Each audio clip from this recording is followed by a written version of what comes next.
অসমৰ মাননীয় মুখ্যমন্ত্ৰী ডক্টৰ হিমন্ত বিশ্ব শৰ্মা ডাঙৰীয়াক সুধিব খুজিছো আপুনি সুস্থ হৈ আছেনে নে কেৱল হিন্দু মুছলমানৰ নামত ৰাজনীতি কৰোতে কৰোতে আপুনি সম্পূৰ্ণৰূপে পগলা হৈ গল আপোনাৰ সম্পূৰ্ণৰূপে মানসিকভাৱে বিকৃতি ঘটিল নহলেনো সংবিধানৰ শপত গ্ৰহণ কৰা ৰাজ্য এখনৰ এগৰাকীয়ে মুখ্যমন্ত্ৰী এনেকুৱা ধৰণৰ চূড়ান্ত অসাংবিধানিক আৰু সাম্প্ৰদায়িক বক্তব্য কৰিব পাৰেনে আমি ৰাইজৰ দলে আপোনাৰ এনেকুৱা ধৰণৰ চূড়ান্ত সাম্প্ৰদায়িক আৰু অসাংবিধানিক বক্তব্যৰ তীব্ৰ বিৰোধিতা কৰিছো আৰু নিন্দা কৰিছো আমি বুজি পাইছো যে আপুনি ক্ষমতাৰ ৰাগিত মতলিয়া হৈ আপুনি দেশৰ সংবিধান আইন কানুন ভৰিৰে গছকি এনেকুৱা ধৰণৰ সাম্প্ৰদায়িক আৰু অসাংবিধানিক বক্তব্য আপুনি কৰিবলৈ আৰম্ভ কৰিছে নতুবা 2026 চনত ক্ষমতা হেৰুৱাৰ ভয়ত আতংকিত হৈ এতিয়াৰ পৰাই পগলা হৈ আপুনি প্ৰলাপ বকিবলৈ আৰম্ভ কৰিছে কিয়নো আপুনি বুজি উঠিছে যে আপোনাৰ ফটাঢোলৰ উন্নয়নৰ ৰাজনীতি অসমৰ ৰাইজে বুজি উঠিছে এই ৰাজনীতি অসমৰ ৰাইজে গ্ৰহণ নকৰে আপোনাৰ নেতৃত্বত আপোনাৰ দল আৰু চৰকাৰ থকালৈকে অসমৰ জাতিৰ ভৱিষ্যত যে অন্ধকাৰ সেই কথাটো অসমৰ ৰাইজে এতিয়া লাহে লাহে বুজি উঠিছে সেইকাৰণে আপুনি উপলব্ধি কৰে যে 2026 চনত আপোনাৰ ফটাঢোলৰ উন্নয়নৰ ৰাজনীতি আৰু কেতিয়াও নচলে সেইকাৰণে 2026 চনৰ নিৰ্বাচনী বৈতৰণি পাৰ হ'বলৈ এতিয়াৰ পৰাই আপুনি সম্পূৰ্ণ পৰিকল্পিতভাৱে ষড়যন্ত্ৰ কৰি কেৱল হিন্দু মুছলমানৰ নামত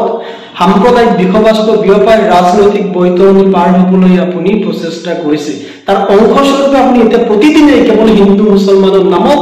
মিছা কথা কৈ ভুৱা তথ্য প্ৰচাৰ কৰি মুছলমান সমাজৰ বিৰুদ্ধে ঘৃণা বিয়পাই বিদ্বেষ বিয়পাই অসমখনত স্থায়ীভাৱে সাম্প্ৰদায়িক ৰাজনীতিৰ আপুনি বীজ ৰোপণ কৰিব বিচাৰিছে আৰু দ্বিতীয় কথাটো হ'ল যে এতিয়া আপোনাৰ নেতৃত্বৰ বিৰুদ্ধে আপোনাৰ স্বেচ্ছাচাৰিতাৰ বিৰুদ্ধে বিজেপিৰ বৰগড়ত বিদ্ৰোহৰ জুই জ্বলিছে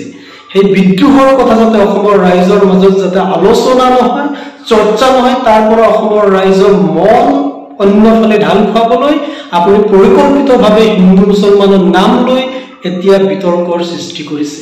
তৃতীয় কথাটো হ'ল যে অসমখন বানপানীৰ কবলত কঁপকঁপাই থকাৰ সময়ত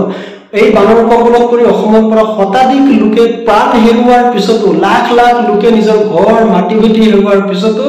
আপোনাৰ নেতৃত্বত থকা বিজেপি চৰকাৰখনে কেন্দ্ৰত থকা নৰেন্দ্ৰ মোদীৰ বিজেপি চৰকাৰৰ পৰা এটকা এটাও সাহায্য আনিবলৈ সক্ষম হোৱা নাই অথচ অসমৰ ৰাইজে দেখিছে অন্ধ্ৰ প্ৰদেশ চৰকাৰখনক বা বিহাৰ চৰকাৰখনক হাজাৰ হাজাৰ কোটি টকা বান পৰিস্থিতিৰ লগত মোকাবিলা কৰিবলৈ কেন্দ্ৰীয় চৰকাৰে আবণ্টন দিছে গতিকে এই কথাটোৰ পৰা প্ৰমাণ হৈছে আপুনি নিজকে যিমানেই দক্ষ বুলি দম্বালী নামৰক কিয় যিমানেই শক্তিশালী নেতা বুলি দম্বালী নামৰক কিয় এইবাৰ অসমৰ ৰাইজে অসমীয়া ৰাইজে বুজি উঠিছে প্ৰকৃত অৰ্থত যে আপুনি এজন অকৰ্মণ্য আপুনি এজন অপদাৰ্থ আৰু আপুনি এজন যে মেৰুদণ্ডহীন মুখ্যমন্ত্ৰী সেই কথা অসমৰ ৰাইজে লাহে লাহে বুজি উঠিছে আৰু সেই কথা অসমৰ ৰাইজৰ মাজত লাহে লাহে চৰ্চা হ'বলৈ আৰম্ভ কৰিছে অসমৰ ৰাইজৰ মাজত এই ক্ষোভ আৰু চৰ্চাৰ তল পেলাবলৈ আপুনি পৰিকল্পিতভাৱে এনেকুৱা ধৰণৰ হিন্দু মুছলমানৰ ৰাজনীতি কৰি হিন্দু মুছলমানত সাম্প্ৰদায়িক বিখবাস্ত বিয়পাই গোটেই বিষয়বিলাকত তল পেলাই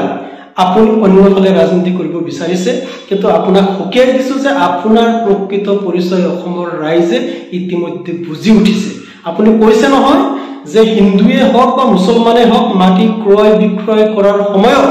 আপোনাক জনাব লাগিব আপোনাৰ পৰা পাৰমিশন ললেহে হে সম্ভৱ হ'ব অসমৰ ৰাইজে এতিয়া সামাজিক মাধ্যমত আলোচনা কৰিছে হয় অসমৰ যিকোনো প্ৰান্তৰ মাটি ক্ৰয় বিক্ৰয়ৰ কথা হলে সেই কথাটো হিমন্ত বিশ্ব শৰ্মা ডাঙৰীয়াই এই কাৰণেই জনা উচিত যে অসমৰ সকলো ভূমিৰ ওপৰত তেওঁৰ চকু যদি কোনোবাই ভূমি ক্ৰয় বিক্ৰয় কৰিব বিচাৰে তেতিয়াহলে অসমৰ মুখ্যমন্ত্ৰী হিমন্ত বিশ্ব শৰ্মা ডাঙৰীয়াক জনাব লাগে কাৰণ সেই ভূমি হিমন্ত বিশ্ব শৰ্মা ডাঙৰীয়াই নিজে ক্ৰয় কৰি তেখেতৰ পত্নী আমাৰ মামীক তেখেতে উপহাৰ দিব বিচাৰিছে এই কথা সামাজিক মাধ্যমত আজি ব্যংগাত্মকভাৱে হলেও সৰবভাৱে কিন্তু সমালোচনা হৈছে এই কথা আপুনি জনা উচিত কথা আপুনি যিমানেই হিন্দু মুছলমানৰ নামত ৰাজনীতি কৰিবলৈ যত্ন নকৰক কিয় অসমৰ ৰাইজে আপোনাৰ প্ৰকৃত চৰিত্ৰ বুজি উঠিছে আৰু 2026 চনৰ নিৰ্বাচনত যিকোনো মূল্যৰ বিনিময়ত আপোনাক ক্ষমতাৰ পৰা অপসাৰণ কৰিব অসমৰ ৰাইজে লাহে লাহে এই কথা সংকল্প ল'বলৈ আৰম্ভ কৰিছে